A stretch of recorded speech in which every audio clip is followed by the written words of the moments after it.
Cédric Gozzi, son voisin. Alors, le programme initial avait mentionné Laurent Habib, qui est président de l'Observatoire de l'immatériel, un homme de communication bien connu. Nous n'avons pas Laurent avec nous, mais on a le cofondateur, à côté de Laurent, de l'Observatoire de l'immatériel, Cédric Gozzi, qui a contribué d'ailleurs au livre. Vous le trouvez en bonne place. Cédric, quand on observe l'immatériel et ses apports, lorsqu'on vous a associé à ce regard très appliqué, vous avez été partant d'emblée, pour preuve que c'était une partie de votre réflexion générale sur l'apport de l'immatériel. Alors quel regard portez-vous? Peut-être d'ailleurs, on peut parler de risque aussi, hein, d'ailleurs, je l'ai un peu évoqué, Ariane vient de le dire, on n'est pas obligé de faire une matinée à décharge, on peut faire une matinée un peu à charge du très haut débit et du lien habitant-immeuble. Merci. Moi, je vais vous parler effectivement à la fois en tant que chargé de mission auprès de l'Observatoire de l'immatériel, mais surtout en tant que communicant, c'est-à-dire en tant que associé fondateur de l'agence Babel. On travaille beaucoup dans le secteur de l'immobilier, on travaille pour des grandes marques mondiales. Et la question qui pour nous se pose, c'est d'abord, est-ce que la fibre elle est porteuse d'une valeur ajoutée? On va y répondre, mais il semble que c'est une évidence. Mais surtout, comment on arrive à transférer et à valoriser cet apport? Comment on arrive à le communiquer et comment on arrive à faire que les gens, finalement, soient prêts à payer plus, à ne pas dégrader le prix, soient prêts à faire une préférence pour un immeuble ou un logement qui sera équipé. Alors, est-ce que la fibre est porteuse d'une valeur ajoutée? Ça paraît une évidence au moins à 3 titres. À la fois au plan national, on le sait, pour la compétitivité économique, c'est essentiel que notre pays soit bien équipé. C'est pour ça qu'on a un plan national d'équipement pour cet accès au très haut débit. C'est vrai au niveau des territoires. Au niveau des territoires, pour justement permettre une intégration territoriale et résorber la fracture numérique. Mais c'est aussi vrai auprès des habitants, des propriétaires et des occupants. C'est vrai pour cela à 2 titres. Quand on observe le marché immobilier, la valeur immobilière elle est particulière parce qu'il y a à la fois une valeur patrimoniale et une valeur d'usage. C'est un des seuls marchés où on a ces 2 dimensions de la valeur. C'est à la fois un patrimoine, un stock, quelque chose que je possède et qui va rester, et en même temps il y a une valeur d'usage comme tous les biens de consommation ou tous les biens qu'on utilise. La valeur liée à la fibre numérique, on va la retrouver dans ces 2 dimensions. Quand on va s'adresser aux propriétaires, on va beaucoup valoriser, vous avez beaucoup insisté dessus, sur la valeur patrimoniale. C'est-à-dire à la fois le fait que mon bien sera plus facile à louer, que sa valeur ne se dégradera pas dans le temps. Il y a aussi quelque chose qui est très important, et nous on l'a vu quand on a interrogé beaucoup de consommateurs sur qu'est-ce qui faisait la valeur d'un bien, c'est que ça émet un signe. Ça émet un signe, si mon logement est équipé en fibre numérique, en fibre optique, je vais avoir le sentiment qu'il est plus moderne. Je vais avoir le sentiment, si je suis capable de dire voilà, c'est déjà équipé, qu'en fait, ça fait partie d'un package et que tout mon immeuble sera finalement plus moderne, plus confortable, plus agréable à vivre. Donc déjà, ça envoie une valeur des signes à la fois en termes d'équipement technique, mais aussi pour dire, voilà, je suis devenu un immeuble moderne. La deuxième chose qui est très importante, c'est la valeur d'usage. Alors on l'a dit, la fibre va permettre de répondre de mieux en mieux aux nouveaux usages liés aux nouvelles technologies, c'est-à-dire le télétravail. Travailler depuis chez moi, ça devient de plus en plus important. Être toujours connecté, télécharger des films, le multi-écran, pouvoir effectivement communiquer à l'autre bout du monde si mes enfants sont là-bas. Donc il y a tous ces nouveaux usages. Ce qui est très important, c'est pas seulement de le dire, c'est de le montrer, de le démontrer et de mettre des mots et des images dessus. On va passer par un petit détour parce que c'est assez intéressant. Si on parle de ce qui s'est passé dans l'énergie ou dans le confort thermique, quand GDF Suez, ils vous disent bah voilà, grâce à mes solutions Dolce Vita, vous pouvez avoir une température parfaite dans tout votre logement. Ils ne vous disent pas j'ai un thermostat qui permet d'avoir une homogénéité dans toutes les pièces. Ça ne suffit pas. Qu'est-ce qu'ils vont vous dire d'abord? Ils vont vous parler de confort thermique. Donc déjà, c'est une autre notion que juste technique, l'accès à une température constante. Ils vont vous dire bah voilà, vous accédez à un nouveau confort thermique. Et donc, ils mettent des mots et un bénéfice derrière. Ensuite, ce qui est très important, c'est de réussir à l'illustrer. C'est-à-dire, pas seulement d'être rationnel, mais aussi de toucher les gens avec des images qui leur parlent. Et là, c'est pareil. Si vous voulez illustrer le confort thermique, vous allez montrer quelqu'un qui est pieds nus chez soi. Hein. Et donc là, vous allez prendre une scène de vie quotidienne qui parle à tout le monde et dans laquelle ils vont pouvoir se reconnaître et dire « Ah oui, c'est ça. En fait, c'est ça que ça veut dire le confort thermique, c'est pouvoir être pieds nus chez soi et pas avoir froid aux pieds. » Dans la fibre et dans l'accès aux technologies, ça va être pareil. Il va falloir être capable de montrer cette survaleur et pas de la montrer uniquement d'un point de vue technique et pas de dire voilà maintenant j'ai accès à tel débit ou même, moi je trouve ça passionnant, pouvoir dire voilà le débit sortant c'est 8 fois plus élevé, mais qu'est-ce que ça veut dire ce 8 fois plus élevé en termes d'usage, comment je le démontre, comment je le raconte, comment je le mets en scène, comment je le dramatise également, parce qu'il faut réussir à radicaliser le propos, il faut réussir à montrer qu'il y a une rupture entre l'ancienne génération technologique et la nouvelle. Parce qu'aujourd'hui, la question, c'est pas est-ce que je suis connecté à Internet. Aujourd'hui, tous les logements sont connectés à Internet. C'est quelle est la rupture qui est introduite par la fibre, et la rupture d'usage. Et donc là, c'est un travail effectivement à la fois sur les concepts, les beaux.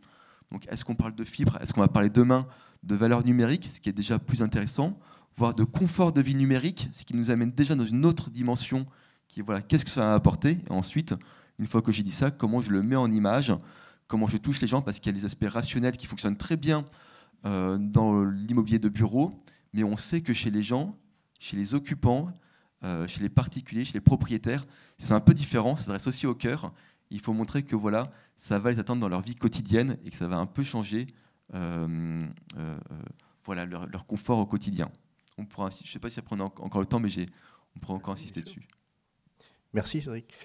Alors simplement une observation, effectivement, c'est clair, je l'ai dit rapidement dans l'univers du tertiaire, et nos experts nous l'ont dit, mais la contamination va être d'autant plus aisée que quand on quitte son bureau, on l'emporte en mémoire, et quand on arrive chez soi, on a la mémoire des performances que le bureau a pu offrir.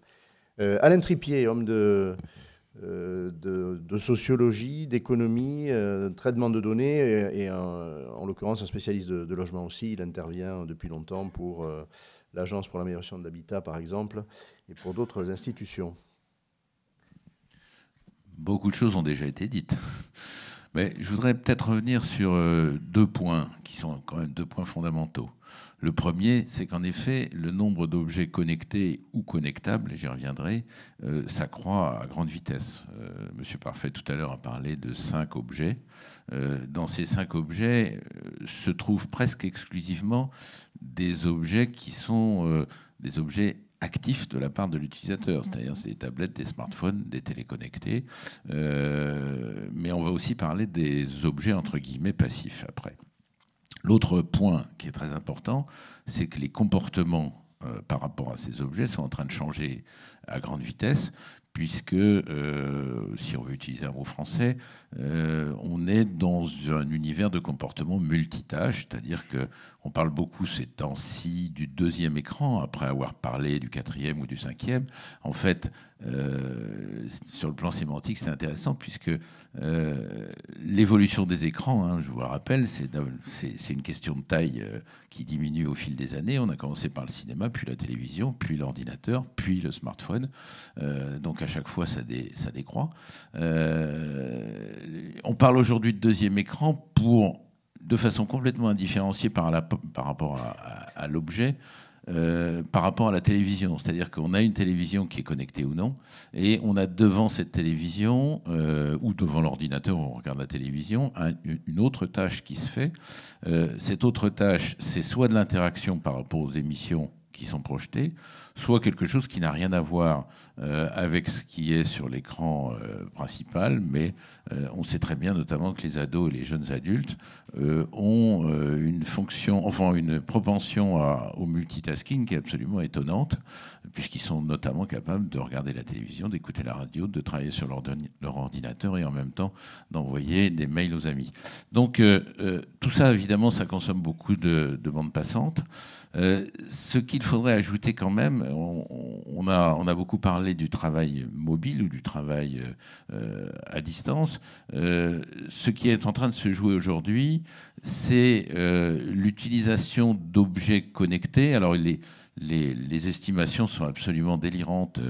Dans les grands cabinets américains ou français, on estime le nombre d'objets connectés au monde d'ici 2020 entre 50 et 80 milliards, dans les pays développés plutôt évidemment. Et ces objets sont souvent on peut appeler ça des objets passifs, c'est-à-dire qu'il s'agisse des compteurs électriques, qu'il s'agisse d'outils de surveillance des personnes ou d'outils de surveillance des logements, qui vont envoyer de l'information à des centrales qui vont les exploiter et éventuellement avoir une voie de retour par rapport au logement. Tous ces objets-là vont devenir évidemment des gros consommateurs de bande passante, des gros consommateurs d'Internet. Alors vous avez l'exemple en France qui commence à apparaître, qui est en test, du compteur électrique Linky d'EDF, qui est un smart objet, avec une voie de retour qui n'est pas très développée pour l'instant, alors que, notamment aux États-Unis, la plupart des compagnies, on n'est pas du tout organisé de la même façon dans ce pays qu'en France par rapport à l'énergie et par rapport aux différents approvisionnements domestiques, mais toutes les compagnies énergétiques américaines, pratiquement, ont déjà mis en place des compteurs intelligents qui permettent à l'utilisateur, aux clients, d'avoir un suivi en direct, pratiquement, de leur consommation d'énergie, de façon à pouvoir l'adapter au mieux en fonction des tarifs et des pics de consommation de la journée. Donc, à des comportements dont on parle beaucoup ces temps-ci, viennent s'ajouter et viendront s'ajouter dans les années qui viennent, voire les mois qui viennent pour certains, un nombre considérable d'outils qui vont être des outils complètement passifs par rapport à l'habitant du logement, qui tiendront évidemment à la télémédecine, qui tiendront à la surveillance des paramètres et des différentes constantes techniques des logements, et qui vont eux aussi venir à s'ajouter à la consommation considérable de bande passante dans les logements. Un autre point aussi sur lequel on peut tout de suite s'apesantir un peu, c'est que on n'est pas aujourd'hui dans une perspective de futur plus ou moins éloigné. On est dedans aujourd'hui. C'est-à-dire que sur le parc actuel de téléviseurs qui sont installés dans les logements, pour 27 millions de résidences principales, on va pas parler des secondaires, on a à peu près 5 millions d'appareils de télévision qui sont connectables. Et il semblerait qu'il y en a à peu près 2 millions qui fonctionnent déjà régulièrement en télévision connectée. Si on ajoute à ça tous les téléviseurs qui sont dotés d'une prise HDMI, qui sont capables, entre guillemets, de devenir des télévisions connectées, on n'est pas dans le futur, on est dans l'immédiat.